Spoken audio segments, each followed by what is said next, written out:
हम 13.2 का चौथे नंबर का प्रश्न पढ़ाएंगे।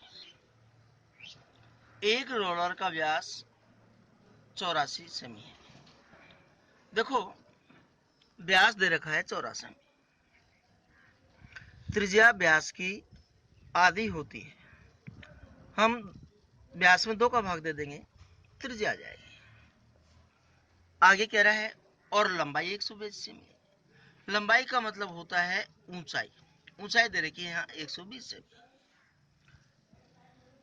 एक खेल के मैदान को एक बार समतल करने के लिए 500 चक्कर लगाने पड़ते हैं। खेल के मैदान का वर्ग मीटर में क्षेत्रफल ज्ञात कीजिए। हम क्या करेंगे, देखो, जब ये रोलर ऐसा ही होता है, पेन जैसा। जब रोलर समतल पर चलता है तो उसका केवल वक्र पृष्ठ जमीन को स्पर्श करता है। तो हम इसके वक्र पृष्ठ का क्षेत्रफल निकालेंगे। ये कह रहा है कि 500 चक्कर में रोलर कितना मैदान समतल करेगा। तो हम बेलन के वक्र पृष्ठ का क्षेत्रफल ज्ञात करेंगे। बेलन के वक्र पृष्ठ का क्षेत्रफल 2 पाई आर एच होता है। हमने 2 लिख दिया, फिर गुणा का चिन्ह लगा दिया। पाई का मान 22/7 गुणा आर की जगह आर का मान 42 लिख दिया, फिर कोई चिन्ह गुणा का चिन्ह लिख दिया। एच की जगह हमने एच का मान 120 लिख दिया। हमने 7 का भाग 42 में दिया 6 बार। 6 को हम देखो, 0 की 0 0, 6 को हम 12 से गुणा करेंगे तो 12 गुणा 6 करेंगे तो 72 आएगा। 72 को फिर हम 2 से गुणा करेंगे, 2 गुणा 2 किया 4, 7 दूनी 14, 144 है।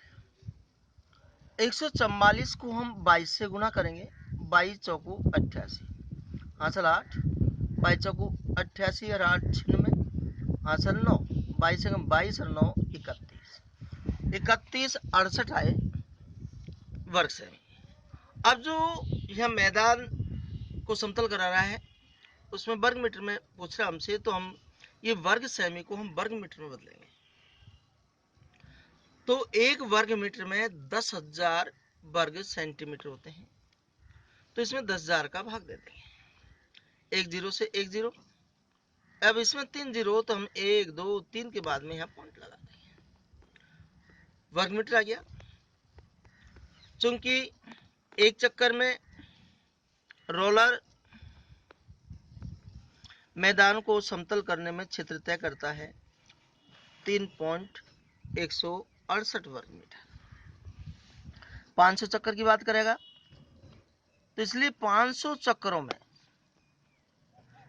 रोलर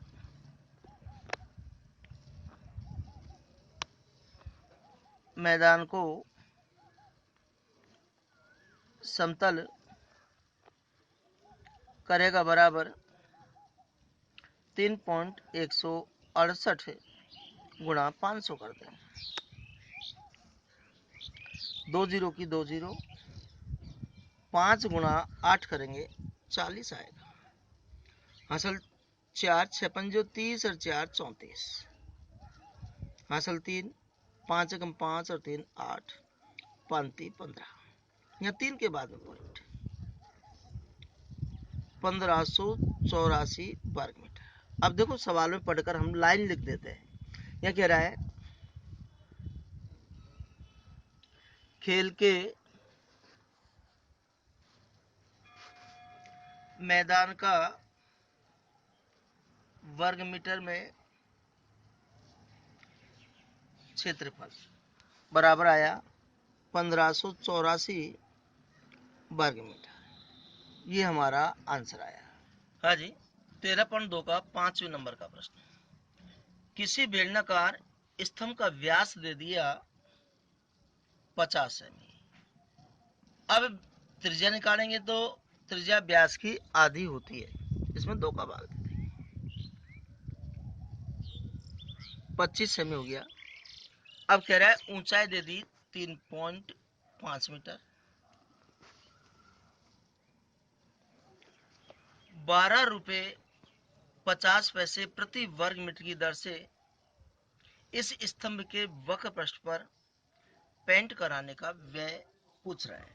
यहाँ देखो खर्चा दे रखा है 12.50 रुपये प्रति वर्ग मीटर। तो अब इसको मीटर में बनाकर हल करेंगे। ऊंचाई मीटर में है, कोई दिक्कत नहीं है, सेमी है, इसको मीटर बनाएंगे, 100 का भाग दे देंगे।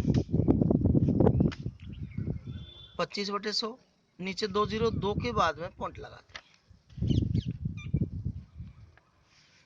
बेलन के वक्र पृष्ठ पर पेंट करवा रहा है, तो हम पहले बेलन के वक्र पृष्ठ का क्षेत्रफल निकालेंगे। बेलन के वक्र पृष्ठ का क्षेत्रफल होता है 2 पाई आर एच। देखो 2 लिखेंगे, गुणा पाई का मान 22/7 होता है, गुणा आर की जगह पे 0.25 है, गुणा एच की जगह पे है 3.5। हम 7 से काट देंगे, 7 पंजे 35, यहाँ 1 के बाद में पॉइंट है। अब देखिएगा इन सबको गुणा करें। 5 गुणा 2 किया 10, 10 की 0, 1, 22 से कम 22, 22 को हम 25 से गुणा करेंगे। 22 पंजे 110, हासिल 11, 22 दूनी 44 और 11 55। यहाँ देखिएगा 1 और 2, 3 के बाद में पॉइंट लगा देंगे। 5.5 वर्ग मीटर आएगा, चूंकि 1 वर्ग मीटर पर पेंट कराने का खर्चा है बराबर 12.50 रुपये। इसलिए 5.5 वर्ग मीटर पर पेंट कराने का खर्चा होगा बराबर 12.50 को हम 5.5 से गुणा कर देंगे। देखो 0 तो हमने लिख दी, अब मैं गुणा कर देता हूं। 125 गुणा 55, 55 25, 5 दूनी 10 और 2 12, 5 और 1 6, 55 25, 5 दूनी 10 और 2 12, 5 और 1 6, 5, 5 2 7, 6 2 8, 6, 68.75 आए। यहाँ देखो 1 और 2 3 के बाद में पॉइंट,